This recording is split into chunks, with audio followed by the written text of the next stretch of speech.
Tandis que l'Europe débat des garanties de sécurité pour l'Ukraine, la France paraît vraiment engagée dans le réarmement et la préparation à une grande guerre. En France, ils ont commencé à développer une nouvelle version du missile balistique intercontinental M51. Il est destiné aux sous-marins stratégiques. C'est ce qu'a déclaré Sébastien Lecornu, ministre français de la Défense. De plus, la France a annoncé une modernisation à grande échelle du radar stratégique Nostradamus. L'entourage de Macron a déclaré que la France prend l'initiative de développer ses propres moyens d'alerte précoce capables de faire face aux menaces balistiques et hypersoniques qui modifient le paysage géostratégique. Parallèlement, on sait déjà que la France prépare ses hôpitaux à accueillir un grand nombre de blessés, d'ici le printemps 2026. De plus, les analystes affirment qu'on assiste en Europe à un essor sans précédent du complexe militaro-industriel, car les entreprises de défense sont tout simplement submergées par de nouveaux investissements. Je m'appelle Alexei Petchy, nous sommes le 9 septembre, analysons ce sujet ensemble. Mais avant de commencer, je vous demande de vous abonner à cette chaîne, de mettre un like et d'écrire n'importe quel commentaire sous cette vidéo. De plus, abonnez-vous à ma chaîne Telegram Petchy News. Le lien se trouve dans la description de cette vidéo. Nous y publions des actualités en temps réel dès qu'elles arrivent. Alors, vous savez, une partie des spectateurs, même de ma chaîne YouTube, se moquent souvent des Français, et personnellement d'Emmanuel Macron. Comme quoi l'histoire de la Seconde Guerre mondiale a montré que les Français ne pourront rien opposer à l'agression de la Russie, et qu'ils se rendront plutôt que de se battre. Mais cette fois, il semble que les Français se soient comportés tout à fait différemment.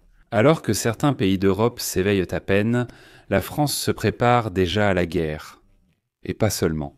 D'ailleurs, en ce qui concerne la défense, je vais vous donner quelques nouvelles qui m'ont surpris et en même temps inspiré. Première nouvelle.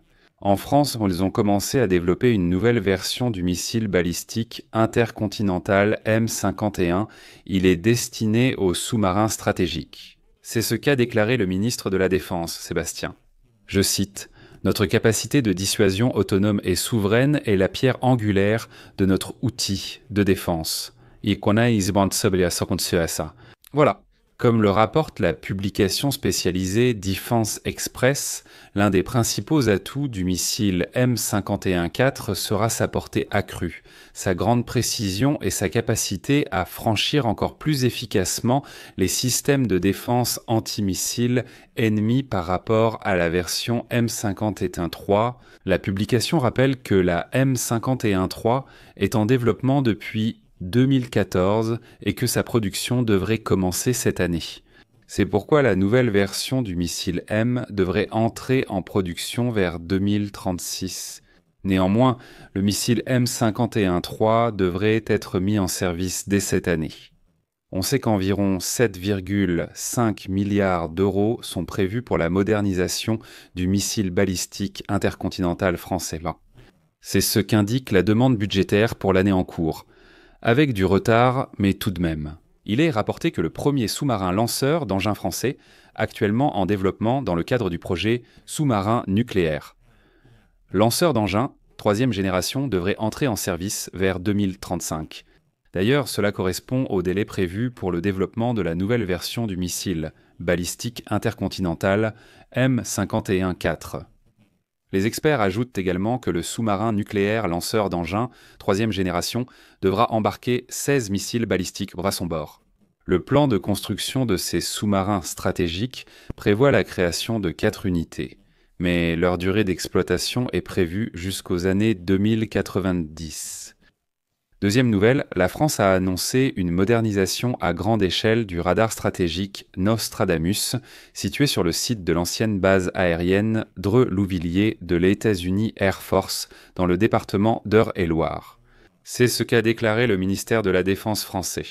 Le ministère aurait aussi annoncé de gros investissements dans la radiolocalisation et le radar Nostradamus.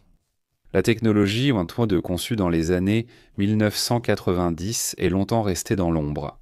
Comme l'écrit la publication spécialisée Defense Express, je cite « La décision publiée dès le 5 septembre n'est pas simplement un programme de modernisation, mais un signal clair pour toute l'Europe. La France prend l'initiative de développer ses propres moyens de détection précoce, capables de faire face aux menaces balistiques et hypersoniques qui modifient le paysage géostratégique.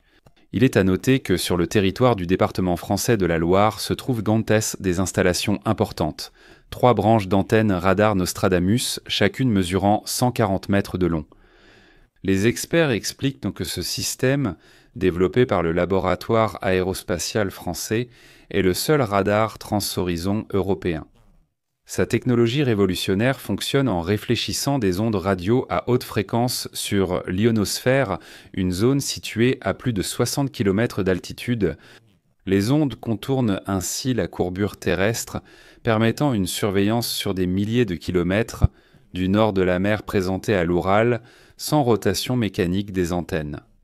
Il est à noter qu'à l'origine, le système avait été conçu pour surveiller les menaces provenant de l'ex-Union soviétique, mais il a été abandonné après la fin de la guerre froide. Mais dans le contexte de la guerre de la Russie contre l'Ukraine et des menaces de la Russie envers l'Europe, la France souhaite renforcer son autonomie stratégique et a décidé de moderniser complètement ce radar.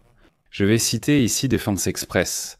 Près de 12 hectares d'antennes disposées en forme d'étoile permettent au radar de contrôler un immense volume de plusieurs millions de kilomètres cubes. De la Terre jusqu'à une altitude de 250 km, le système Nostradamus peut détecter diverses menaces, allant des avions conventionnels aux missiles balistiques à tête multiple, des missiles hypersoniques et même des objets non conventionnels comme les aérostats de haute altitude. Un aérostat chinois a déjà survolé l'espace aérien des États-Unis en 2023, ce qui souligne la pertinence de telles capacités. Vous avez sûrement déjà entendu la 3e nouvelle. Le gouvernement français a ordonné aux hôpitaux du pays de se préparer à une grande collision d'ici mars 2026. L'Agence régionale de santé a reçu l'instruction de se préparer à l'accueil massif de soldats blessés, qu'ils soient français ou alliés. Et enfin, j'ajouterai une 4e nouvelle importante que nous rapporte aujourd'hui le journal Financial Times. On assiste en Europe à un véritable boom des investissements dans le secteur des technologies et des technologies de défense. Les fonds de capital risque ont abandonné leur prudence d'autrefois et investissent activement dans les entreprises militaires.